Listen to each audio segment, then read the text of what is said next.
சீமானை வெளுத்த ப்ளூ சட்டைன்னு சொல்லலாம்.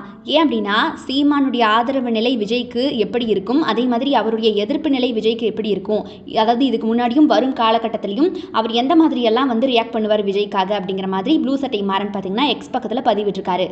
அதாவது ப்ளூ சட்டை மாறன் என்ன சொல்லியிருக்காருன்னா, சீமான் எல்லா விஷயத்துலையுமே ஒருதலை பட்சமாகவும் அப்பப்போ மாறி மாறி பேசுகிற மாதிரியும் அவர் குறிப்பிட்டிருக்காரு. அதாவது அன்று அப்படின்னு போட்டுட்டு, விஜய் என் தம்பி பச்சை தமிழன், அவனுக்காக நான் எப்பவுமே துணை நிற்பேன் அப்படின்னு சொல்லியிருக்காரு. அப்புறம் கோவம் வந்துருச்சுன்னா போதும், உடனே நடுவில் நின்னேன்னு வைய லாரியில் அடிபட்டு சாவ அப்படின்னு ரொம்ப கோவத்தில் பேசிடுவார். அதுக்கப்புறமா என் தம்பியை திட்டுறதும் தப்பு இல்லை அப்படின்னு சொல்கிறாரு. அதுக்கப்புறம் கரூரில் நடந்த சம்பவம் விஜயுடைய மனசை பாதிச்சதால தான் அவர் வரலைன்னு சப்போர்ட் பண்ணுறாரு. அதுக்கப்புறமா அதனால் அண்ணனா நான் ஆறுதல் சொல்ல வந்தேன்னு சொல்கிறாரு. இதெல்லாம் முடிஞ்சதுக்கப்புறம் விஜய் என்னதான் இருந்தாலும் ஸ்டாலின் அவர்களுக்கு மரியாதை கொடுத்துருக்கலாம் அப்படிங்கிற மாதிரி மாற்றி பேசுகிறாரு. ஸோ சீமான் அவர்களுடைய அந்த மாற்றம் இருக்கிற பேச்சை பார்த்தீங்கன்னா எக்ஸ் பதிவில் ப்ளூ சட்டை மாறன் பகிரங்கமாக தெரிவிச்சிருக்காரு.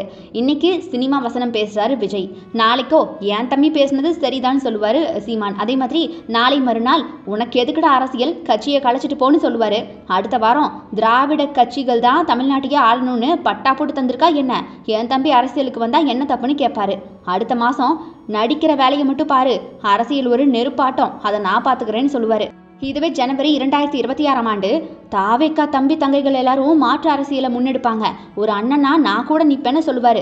மே மாதம் 2026 பரீட்சை லீவில் மைதானத்தில் விளையாட போகாமல் அரசியல் விளையாட்டு எதுக்கு, ஓரமாக போங்கடா வெறியாகிருவேன். ஸோ இந்த மாதிரியெல்லாம் தான் சீமான் அவர்கள் வருங்காலத்தில் மாற்றி மாற்றி பேசுவார் அரசியல்னு சொல்லிட்டு ப்ளூ சட்டை மாறன் பார்த்தீங்கன்னா எக்ஸ் தளத்தில் பதிவிட்டிருக்காரு. அவருடைய இந்த பதிவு ரொம்ப வைரலாக போயிட்டுருக்கு. பல விதமான விமர்சனங்கள் இருந்தாலும் கூட முக்கால்வாசி பேர் ஆமாங்க கரெக்டாக சொல்லிட்டீங்க, நான் கூட இப்படி தான் நினச்சேன் அப்படிங்கிற மாதிரி அவருக்கு சப்போர்ட்டிவாக பதிவு போட்டுட்ருக்காங்க. அண்ட் இது உங்களுடைய கண்ணோட்டத்தில் எப்படி தெரியுது மக்களே? ப்ளூ சட்டை மாறன் போட்ட பதிவு தான் கரெக்டுன்னு உங்களுக்கு தோணுதா, அல்லது சீமான் அவர்கள் பேசினா கரெக்டாக தான் இருக்கும் அப்படின்னு நீங்கள் நினைக்கிறீங்களா அப்படிங்கிறத மறக்காமல் கமெண்ட் பாக்ஸில் கமெண்ட் பண்ணிடுங்க.